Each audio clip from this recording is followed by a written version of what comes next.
Attendants are Commissioners Brooks, Matari, and Duncan.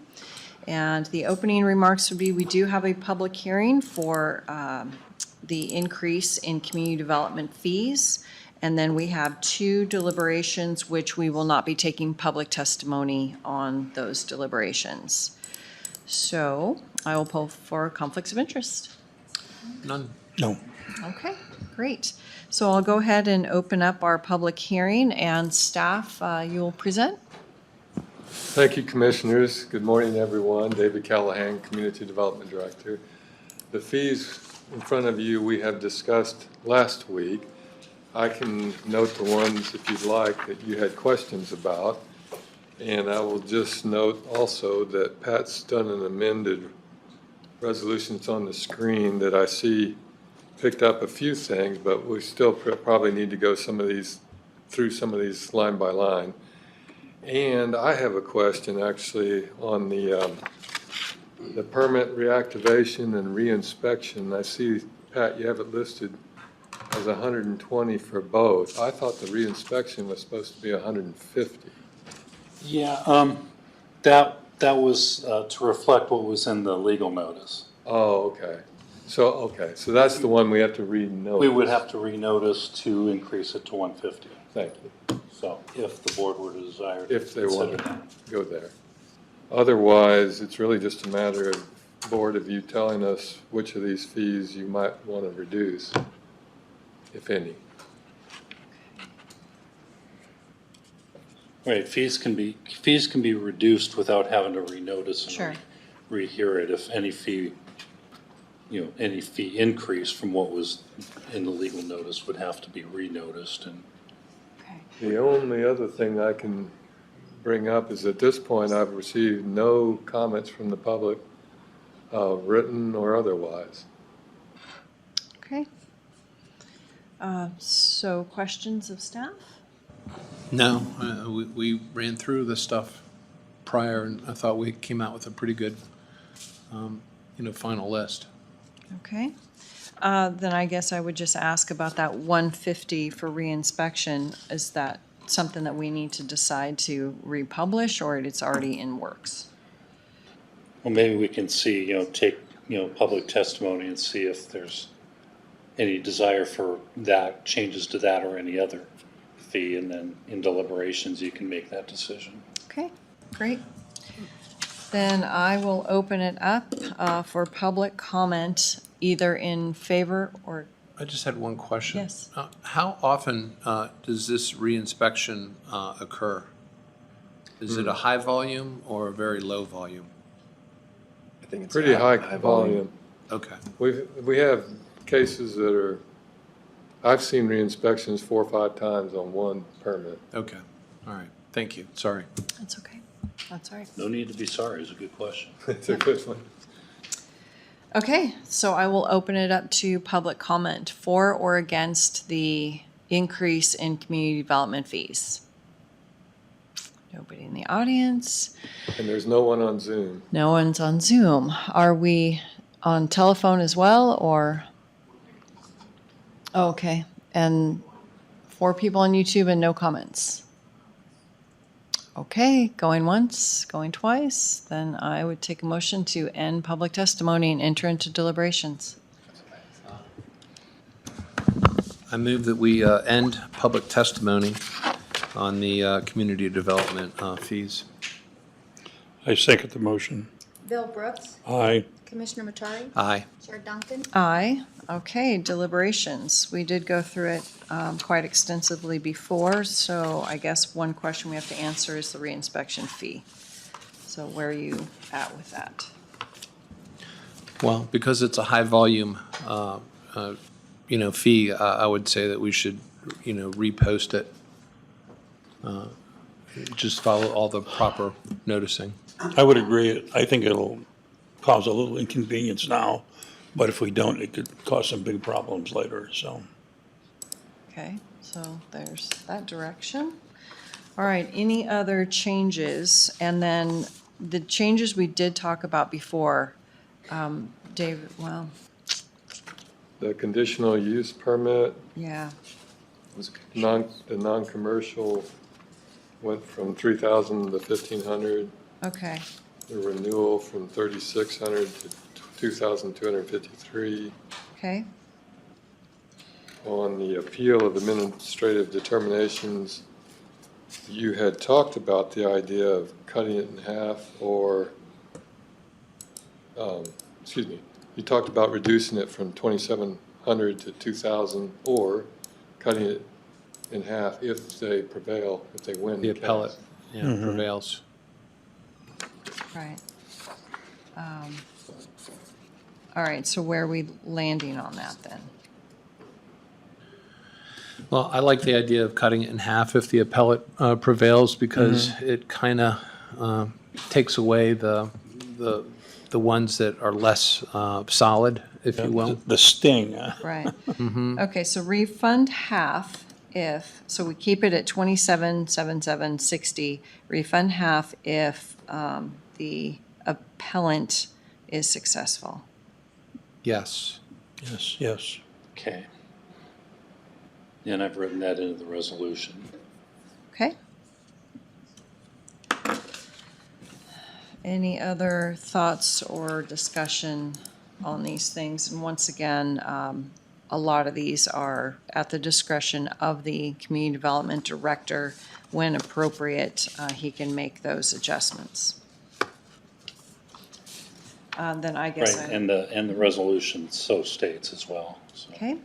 And then I would also ask, when do we want this effective?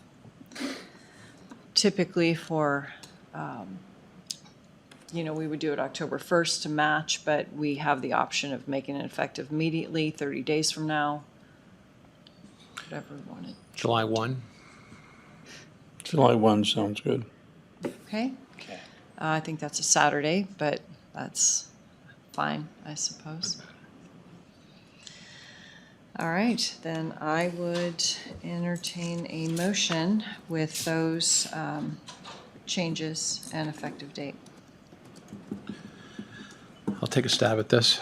Go ahead. I move that we approve the fee structure for community development with some of the amendments that we had discussed. I second the motion. Bill Brooks. Aye. Commissioner Matari. Aye. Chair Duncan. Aye, and Pat, does the July 1 have to be part of the motion? I think as discussed covers it, Okay, and then the resolution will specify that anyway, so. okay. Excellent. So that is it for our public hearing. And now we need to go into executive session to deal with one of our deliberation cases. And then, so folks, what we'll do is we'll just have you wait in the hallway. I would hope it would not be more than 10 minutes. And then we'll get back on the record and call everybody back in. And commissioners, for Yes. the record, I'm going to stop Zoom because Yes. we don't need it for anything else today. Correct. Yes. Yeah. Goodbye. You want to make a motion? Yes. Yeah. I move that we enter into executive session pursuant to Idaho Code 74-2061D. I second the motion. Bill Brooks. Aye. Commissioner Matari. Aye. Chair Duncan. Aye.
Is there a motion? I move that we exit executive session with no decision being made.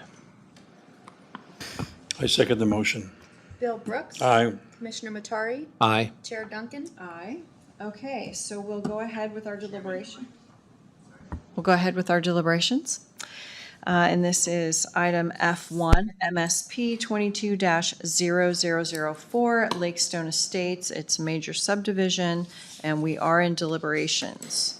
So we have received additional information after the close of the public hearing. So we have some options here.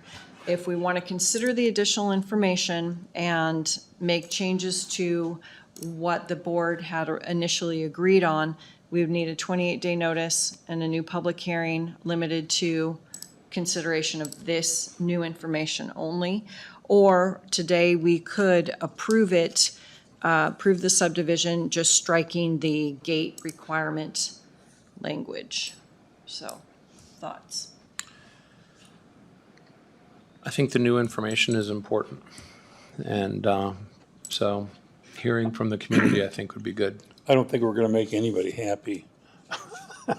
So I think we should do what makes sense, and the continuing a deliberation on that one item, narrowing the scope of it, so everybody has had a fair hearing, and then vote, so be it. Okay, Pat, how would you like the motion to go? Or is it direction? I think the motion would be to table deliberations and schedule Lakestone Estates for a, Limited, reopen the public hearing with the 28-day notice. limited to Limited to the new, new information. considering the new information we've received. Okay? Whenever you're ready. Okay. I move that we table deliberations and schedule to reopen public hearing with a 28-day notice that's limited to the new information that we received In what case? for Lakestone Estates MSP 22-0004. I second the motion. Bill Brooks, Aye. Commissioner Matari, Aye. Chair Duncan, Aye. Okay. And we'll be seeing you folks again. All right, item 2, MSP 22-0007, Bennett Estates, and this is a major subdivision off Highway 53. We have already had a presentation, so I don't know if this board wants Vlad to remind us about what we're doing here or not. So what do you want to do? I just like the high points. Can you give us the short version? Absolutely. Okay, short now. Very short. Very, as short as I am. Is that right? I guess if you can make fun of yourself, then I'm happy with who you are. There you go. So this project is located on the north side of Kootenai County, just off of Highway 53. It's an 80-acre parcel of land. The Board of County Commissioners approved the rezone of a subject parcel. Vlad? Mike? This project is located on the north side of Kootenai County, just south of Highway 53. It's an 80-acre parcel of land. It was recently rezoned from agricultural to rural. The board approved it in early May of this year. The applicant is requesting to subdivide the subject parcel into 16 residential lots. Basically, they will build an internal road, which will be dedicated to Lakes Highway District. It will be constructed to the Associated Highway District standards. Each parcel will be approximately 5 acres in size, and they will be served by individual wells and septic systems. The property is fairly flat, shouldn't have any issues with stormwater runoff. We did solicit comments from agencies with jurisdiction. The applicant will have to comply with ITD and get an approval to have an access approach off of State Highway, as well as comply with the Highway District requirements for the construction of the interior road. Everything else in terms of Panhandle health requirements, Northern Lakes Fire District is pretty standard. We received very few comments in opposition. I think, in a nutshell, the concerns were with respect to additional traffic, which is expected with any development that will occur. We find that the proposal is consistent and compatible with the existing development pattern in the area because the parcels in the area range from 5 to 20 acres in size. They're primarily utilized for residential purposes or otherwise are vacant. I know at the last, if I'm not mistaken, at the last hearing, Commissioner Natari had asked a question about comments from school district and sheriff's office. Unfortunately, while we did receive comments from the sheriff's office, we have not been receiving comments from the school district for quite some time. Don't have a good explanation for you other than that. Unfortunately, we don't have any mechanism at a state level or local level to impose any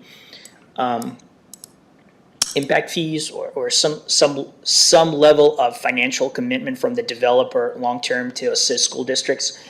And perhaps that may be one of the reasons that the school district has declined, but I don't have an answer for you on that one if you still have that as one of your concerns. And that's pretty much my. Madam Chair, can I ask a question of that? Did we send the comment letter to, soliciting comments to the school district, Lakeland? I'm 99% sure, but I can check in our. Ben, is it possible for us to get into IMS? It's just standard operating procedure, right? With these major subdivisions, you notify the school district? Correct, but I just don't want to Sure. misstate the facts. I believe we did solicit comments, but it comes back as pending. It hasn't been. Double check for Pardon you. me. What about the three comments in opposition? What, can you generalize those? Like I said, I believe, so because the zone change and the major subdivision application ran concurrently, it appeared that the same individuals had the same concerns. And with every major subdivision application, the primary concern is, of course, the traffic in and out. So it's the trip distribution. In this case, it will be solely onto Highway 53 because there's no access south of the subject property. But because this is a state highway, I don't know what the level of service is currently, but neither ITD or Lakes Highway District raised any concerns, and I don't believe the applicant was required to submit a trip generation analysis or a traffic impact study to address any of the likelihood or any of the likely concerns with respect to traffic. Oh, there it is. Thank you. I'm sorry, David. I just pulled it up too. It does reflect that it was sent to Lakeland School District. That's what I'm looking at. The only other thing I can offer is, unlike other states in which I worked, here the school districts don't seem to have planners on staff to be reviewing this kind of work and give us feedback. I don't know why, they just don't. All right, any questions, any other questions from staff? No, no questions. Okay, thoughts? Well, go ahead, Bill. I think it's a pretty straightforward subdivision, and the changes are in line with the existing area. So I support this. And it's, I mean, it is still death by 1,000 cuts, but that's where you have to have something bigger in place because there isn't any reason for me to deny this. Yeah, I feel the same way. The density is appropriate. But what this particular case highlights is the fact that we don't get good participation from the jurisdictions that get affected by these developments. And the reality is that unless you put in a 10,000 unit development, do you really see the impact immediately of this type of growth? And so it is this incremental growth that we're engaged in, and yet we don't understand at what point we hit the tipping point where our services become degraded to the point that it affects the rest of the county. And so, what I do hope is that I can, encourage the board that we can start approaching these other entities and really find a way where they can give us feedback for community development so they can make better recommendations for us. Because I think that's part of the problem, is that if they don't get a response back, then, by default, we have to kind of say yes, in essence. And we should be working together as a community, especially with the cities in these particular situations, so that as they continue to grow, it's properly managed. And that's the big issue that I really want to focus on. And this particular case really highlights that in a lot of different ways. So, but I'm for it. Just, Commissioners, one thing I just wanted to add to Commissioner Matari's comments is that, this, although this is outside of Rathdrum's ACI, according to the coordinated ACI agreement with Rathdrum, Hayden, and Post Falls, it actually isn't all that far outside the city limits either. So I think that's one of the aspects that we need to look at, is relooking at the ACIs too, especially the four Well- largest cities in the county. And the legislature is going to help us out with that. So they didn't get anything passed this time, but they're, Working on it, yeah, They're on working it. on it. yeah. aware of that. But even in the interim, it's just good.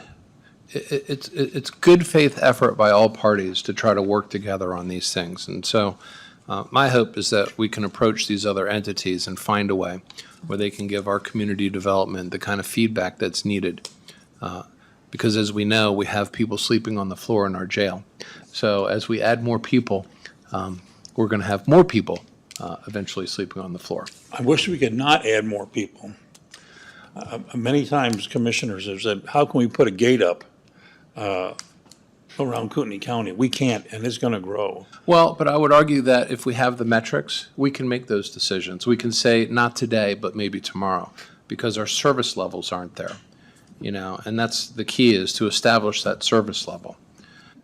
Because if 1,000 people want to develop their property all at the same time, we could reasonably say we could not handle that. So just by virtue of going through all the building plans, we couldn't get through them quick enough, and we've seen that before. And so I think that we can say no, at least temporarily, by having good metrics in place. Well, only if state law allows. Well, So that's To the another extent it allows, yeah. and to the- extended laws. But yeah. it does extent it's- allow. And to the extent that it's. For imminent Right. danger. I was gonna say, yeah, you're talking about moratorium, Yeah, which if we're going towards, if we get that data and, we can look at maybe, more data-driven comp plan amendment, and then you go regulations that implement that change to the comp plan, and then, and then you have a lot better basis to stand on in making decisions, yes or no. But there is a way that we can do this. Yeah, I mean, there's definitely a path, actually multiple paths, like you said, comp plan, development code, ACI. or just saying we're only gonna issue so many permits a year. And as a precursor to that, working with the agencies to Yeah. try to get that. Well, I mean, that's what impact fees are for. That's why we're going down that road. And that's 'cause how- another, certainly another path that Yeah. we've gone down. Yep, it is a complicated issue. So I would entertain a motion. I move that we approve MSP 22-0007 Bennett Estates. I second the motion. Bill Brooks, Aye. Commissioner Matari, Aye. Chair Duncan. Aye. All right, thank you, folks. 10:30, meeting adjourned. Thank you, commissioners. Yeah.